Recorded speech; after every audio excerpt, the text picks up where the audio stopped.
Hello, this is Dr. Rahman coming to you with our next segment in Falling in Love with God, the Book Study Club. So, welcome to the club. To join, you just have to subscribe, and then you'll get the newest notifications of our meetings, which are on here. And this is chapter 4 and 5. So, if you haven't already gotten the book, you can go down to the description below, find it on Amazon, find it on my website, and then you can catch up in the first two episodes where we talked about what is true love, how can we connect to that eternal, satisfying power that is the divine within us and all around us. And you'll see today I brought us out here into nature. It's been a while since I did videos out here, but you guys really liked the old meditations and things I used to do. So I thought, let's surround ourselves with the divine in the form of nature and do today's study together out here. So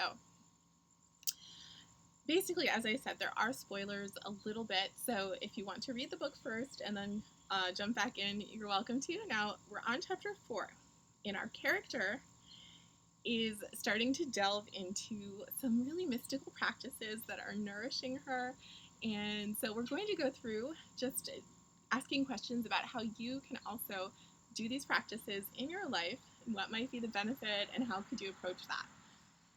So, chapter 4. Our character is arriving back into her daily schedule and deciding to do 4 o'clock in the morning meditations. And this was actually taught by my teacher, Baba Mahayadeen Radiallahu Anhu, and it is a really amazing way to connect before you start your day, before you read things or talk to people, just establishing your connection with the divine. So the first challenge for this week is to try, if you can, at least once, to wake up before the sunrise, ideally around 4, to start by connecting your intention to that eternal power and to see how your day unfolds if you stay awake through sunrise and see if that brings some energy. That's what our character does. And she has pillows, she meditates. And the second part of the challenge is to do the specific zikr meditation. And zikr, D-H-I-K-R or Z-I-K-R. It's a kind of breathing meditation. It means remembrance of the divine. I have so many videos. You can look them up where I'm teaching here or in my classes how to do this breathing. But basically, our character goes through it in chapter 4 for you. And she says, nothing exists, and she breathes out, letting go. And that is the first part of the breath, just releasing, saying that there is nothing else, illallah, only the divine, breathing in the divine, filling oneself with that light and that peace and that joy. So la ilaha, nothing here, nothing exists at all, nothing is worthy of our focus, our attention, our emotions, our mental energy. Illallah, only the divine is here. So practicing this breathing, if you can stay awake in the morning, you can do that. If not, there are other forms of remembrance, such as reciting divine names. I think I have some videos on those types. But basically, the second part of the challenge is to try the breathing meditation at some point in the morning or during your day. And our character really finds this divine grace that she's breathing in. It's very nourishing, it's calming. She feels like, the heavens are pouring down upon her. Her body, her mind, her the biochemistry, her heart, everything is feeling the effects. So that is the second part of this week's challenge is, can you do this? Can you meditate, and can you meditate early? So the third part of the challenge comes when our character is still called back to her old ways of thinking about certain people, certain situations. I'll let you read the chapters beforehand to know what we're talking about, but she's a little bit distracted. So what does our character do? How does she handle distraction? Well, she uses the guided meditation music and the words that she hears to help her call herself back. But of course, there are so many ways. So the question for this week is, how do you deal with distraction when you're trying to focus and to be clear and connected to your heart, to your divine self? Now I do, as I said, I have so many guided meditations. You can use them. You can use your own tools. You can use visuals or audio. You can chant or breathe, whatever meditations you use. That's what we're inquiring about this week. And you can feel free to answer these questions. I hope to put them in the discussion box below the video, but you can also comment. You know, this is a book club. We're having a group effort here, so feel free to leave them in the comments of the video so we can all learn and help each other. So anyway, what are the ways that you handle distraction to call yourself back? And yes, so the breathing zikr is one way, just focusing upon the breath. Basically, we want to calm the mind, open the heart, and allow that presence, right? So another way to open the heart comes later in the chapter. Our character, Charity, is starting to practice conscious appreciation. So appreciation has been shown psychologically to help people's brains to become more positive, more happy. The more you appreciate, the more you see things to appreciate. So it's like a wonderful cycle of upliftment, positivity. So in her meditation, she's able to expand this feeling of love and appreciation. So she's thanking the universe for, her family, her brother, her neighbor, her pets,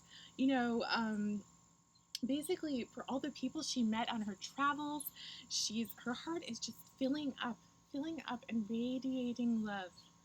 And that is a beautiful state to be in, because then you are really cultivating that connection, not just with the mind, but with the heart, with the senses, with the body, and with the energy, so that you are like a sun overflowing with love, radiating to the world. So that is the challenge for this chapter. The final challenge is to appreciate from your heart, just perhaps listing initially what you appreciate, but then letting your heart really flow that, being an emissary of divine love, flowing out that appreciation to the world, to those that you have in mind. So that was chapter 4. Chapter 5, we will do a couple of questions as well. So in this chapter, our character is now feeling good, feeling pretty vibrant, pretty alive. She goes about her day after this wonderful morning meditation practice, and she feels it. She feels rejuvenated, recharged, peaceful, appreciative. She can see grace, kindness in the interactions. And she's in a bustling city, right? So the question here is, how can you see the universe, the divine, the love of this world in the world around you? So perhaps you are in nature, you can see the beauty of the surroundings. Perhaps you are in a city where you can see people being kind to each other. Our character even receives a latte, and she sees the foam has a heart in the shape. So there's that, just recognizing the divine in the little tickles. She's being tickled by the divine throughout the day. So the question is, how can you start to see and be cognizant of this divine love and this presence all around you? Once you're in a good state, it should be easier. And finally, our character has an interaction with, or she's starting to work on a project with her brother, who is also collaborating on a project about the divine inheritors of the earth in the form of royal beings who are called to lead humanity. So the second question for this chapter is, who can you collaborate with? Who can you either talk to, work on a project with, have enlightened conversations and interactions, and really remember who you are, remember what your purpose is on the earth, and your connection to the divine. So just thinking about collaboration, understanding that you are an inheritor of the cosmos, and yes, so to be an emissary of love, sometimes it helps to have someone to reflect that back with back and forth. So she, our character goes on about how that, we are this boundless divine love in physical form, and it's this project that she's sharing with her brother that helps her to to remember this worthiness of being a divine being on the earth, and her heart fills with love. And that is another way that she's cultivating love in this chapter through this project. So those are the questions for this week. It was, I don't know, I think it's fun. I think it's fun to remember who we are, to remember the love that is here for us, within us, and all around us.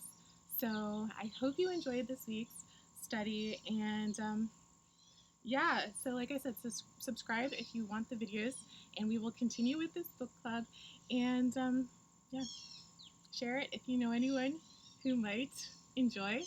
And if you were here till the end, please comment something lovely in the comments so I know that I was not here by myself. We are doing this together, and know that you are so loved and appreciated for who you are, a beautiful, divine being upon the earth.